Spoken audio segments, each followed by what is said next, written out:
This is a bit of an unusual parable. Normally, when you listen to a story of Jesus, the thing that we almost naturally do is turn it into an allegory. That is, we look at the characters in the story and see who they might represent. You may think of the parable of the prodigal son. A man has two sons, and you don't get too long into the story before you say, oh, I get it. The man represents God, and his two sons represent us. That's a good way to approach parables, not the only way, certainly, but a good approach. But it doesn't work here, and you have to be aware of that.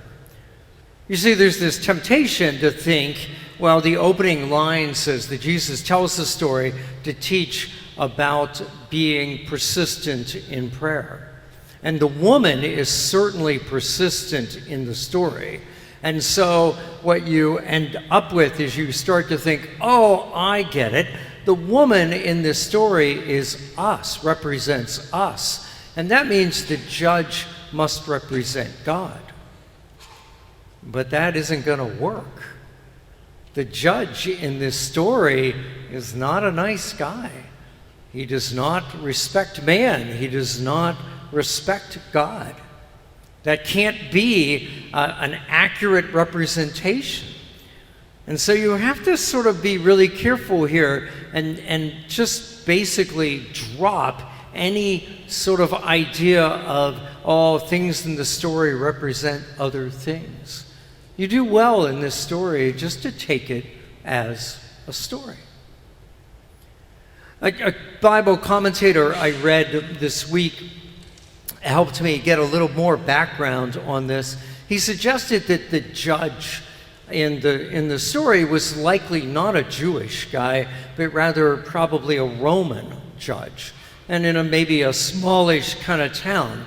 And this judge is basically corrupt. That what he is doing, he likely is willing to give you the decision you want him to make, as long as you'll bribe him. Oh, judge, here is my case, and here's a little something extra for you. That is what would get you your decision. But the widow in the story, she cannot do that. She has no resources by which to bribe an official. And so what does she do? Well, as Jesus tells the story, she perseveres. She is persistent. She keeps going after this judge time and time again. Render me a just decision. And basically she wears him down. And finally he says, fine, I don't really care about justice. I really wanted some money, but I just better for my peace of mind, I just give the woman what she wants. Now that is the story, and so you have to say to yourself, well, what can I get out of that story? Well, I think first is Jesus' point at the end. He's basically saying, look, God is not like this judge. So God, the judge has to be, you have to bribe the judge to get what you want. You have to be persistent to get what you want. Jesus is saying, oh, the Heavenly Father is not like that at all. You don't have to do any of that stuff. And this is good for some of us because, I don't know, anybody else other than me tried to bribe God? Oh God, I get this big test coming up, and I know I didn't really study as much as I should, but, if you can help me out in this test, I will go to Mass every week for the next year. Something along those lines? Have you not done that, maybe? And Jesus is saying, oh no, you don't have to do that. You don't have to bribe God. And you also don't have to pester God. That's the real downside to trying to treat this story as an analogy. It's just so easy to end up thinking, oh, I know the point of this story. In order to get something out of God, I need to pester him. I need to keep praying over and over and over again about whatever the thing is I want. And that is not true. That's not true at all. God is not like that judge. And so Jesus is saying, no, that's not how this works at all. And that's good for us to hear, because sometimes we have a tendency to think of God in these human sort of ways, and we think, oh, the reason my prayer wasn't answered was I didn't do this or I didn't do that. And that's not going to be likely the answer. The other lesson in this story is just a general lesson about perseverance. I mean, we all know about the value of perseverance. You know, some of you, I don't know, may have done one of those things. You woke up one day and said, I think I'm going to go run a marathon. And so you looked it up and you got the training schedule and you started maybe just walking and then a little walking, running, and you persevered and you managed to do this thing. Others of us, it's sort of other fitness kind of goals, diets, those sort of things where you have to persevere. Sometimes it's just a task that needs to be done. You persevere through weeding the flower beds. You persevere through doing homework, kids at school perhaps. So we know the value of perseverance, and we know sometimes how hard it is to do. But the widow teaches us that perseverance can be effective in things that look hopeless. She is in a hopeless position. She's got no way to bribe this judge. What is she going to do? She perseveres. That's kind of, if you will, her strategy. She perseveres. And that's really good for us. Consider the news, for example. I don't know if you ever thought about it, but 99.9% of all the news you and I hear is absolutely, completely out of our control. We're helpless. You have a passion for world peace. Well, I don't know, unless you are remarkably well connected. You're probably not in a position to help peace efforts in Ukraine. You're just not in a position to do that. And this is good for us, especially as you're thinking about prayer, to remember that Jesus tells us, hey, we can pray about those things. We can pray about our enemies. We can pray for people we care about.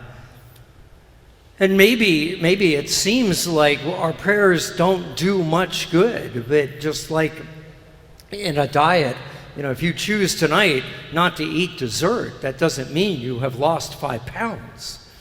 You have to be persistent in order to see those results. And so maybe we need to be persistent in prayer. And that would be the last thing to keep in mind. This story isn't teaching us to be persistent in prayer so that you get what you want. It is to teach us to be persistent in prayer, period. Be persistent in prayer. Pray. St. Paul wrote that we should pray without ceasing, which seems like an impossible task. Of course, it isn't. But that's where Jesus is at. You want to keep praying. Even in times when it doesn't feel like you want to pray, or it doesn't feel like you're connecting with God, you still want to pray. Because it will do all sorts of things that you may not even be aware of. And so with that in mind, I do need to close with just one thing, especially for those of you a little younger here. Sometimes you'll hear someone like me talk about prayer, and maybe your brain goes to, you got to be kidding.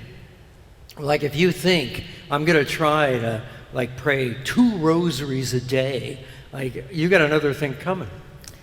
I just want to encourage you that prayer is a wide swath of things. The definition of prayer in the Catholic Church is not kneeling, praying a rosary, that kind of stuff. The definition of prayer is raising your heart and mind to God. So those of you right now that are paying a lot of attention to me, in your head, but also with your heart, you're open to hearing what the Lord is saying, you are praying right now. raising your heart and mind to God. You can do it in all sorts of ways. Yes, absolutely. You can pray a rosary. As you leave today, we're hoping you might take a rosary called a World Mission Rosary and pray that for world missions. Yeah, that's a terrific prayer. But you can also pray just utterly in silence. Just be quiet and connect. You can pray in nature. You can pray by reading the Bible. You can pray by reading other spiritual books. You can do all sorts of things to pray. And that is what the Lord is asking us to do. Pray. Persevere in prayer. And if it feels like a chore, that's fine. Keep praying. And if it feels like, wow, this is easy and I'm having a great moment in my prayer life, that's terrific. Keep praying. You and I will benefit enormously if we just listen to that one lesson. Let us be persistent in prayer.